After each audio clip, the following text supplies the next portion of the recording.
Assalamualaikum warahmatullahi wabarakatuh. Perkenalkan, saya Debbie Sintawati. Di sini saya akan mempresentasikan tentang konsep tauhid dalam Islam. Tauhid merupakan pokok-pokok dalam agama Islam berdasarkan pesan-pesan Nabi sejak Nabi Adam alaihissalam hingga Nabi Muhammad SAW. Islam sendiri merupakan agama yang dibawa oleh Nabi Muhammad SAW yang mengenalkan Allah dan tafsirnya. Islam hadir untuk menegaskan dan memperjelas tauhid yang telah didakwah oleh para nabi dan rasul sebelum Nabi Muhammad SAW.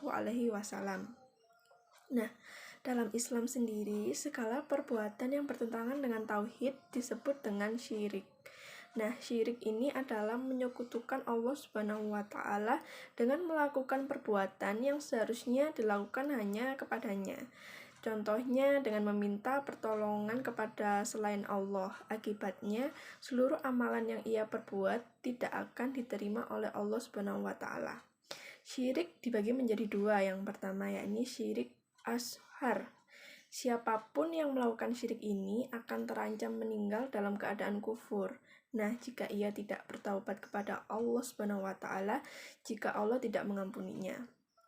Nah, contohnya ini adalah bersumpah atas nama selain Allah, berkorban untuk selain Allah, sihir atau semacam pengelabuan dengan mantra, haram, meminta pertolongan pada jin dan setan, ramalan, yaitu asumsi melihat rahasia masa depan atau nasib seseorang, dan yang kedua yaitu syirik akbar atau besar.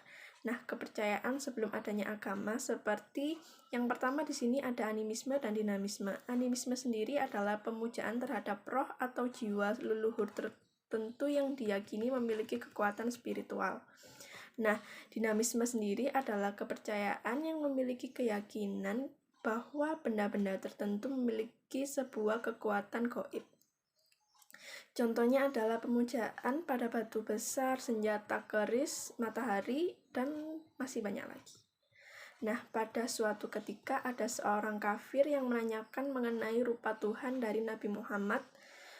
Kemudian Nabi Muhammad ini mendapatkan wahyu melalui malaikat Jibril yaitu Al-Ikhlas yang menegaskan yang pertama, bahwa Tuhan itu esa. Yang kedua, Allah merupakan tempat meminta segala sesuatu.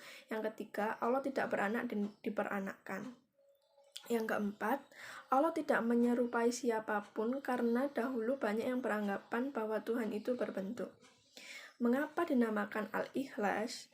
Karena pada dasarnya bersifat suci dan murni, dan surat ini menerangkan 4 hal yang tadi saya sebutkan. Hal ini sebagai penegasan mengenai kepercayaan sebelumnya, yaitu Tuhan itu banyak. Nah, terdapat kisah seorang sahabat membaca Al-Ikhlas saat sholat, padahal Rasulullah tidak mengajarkan demikian. Mengapa demikian? Ia menjawab bahwa Al-Ikhlas adalah ia mencintai sifat-sifat Allah. Lalu Rasulullah berkata bahwa cintamu surah akan memasukkan dalam surga. Rasulullah pun berkata bahwa Allah mencintainya. Sekian rangkuman dari materi Bapak Abdul Aziz yang saya rangkum. Mohon maaf apabila ada salah kata. Wassalamualaikum warahmatullahi wabarakatuh.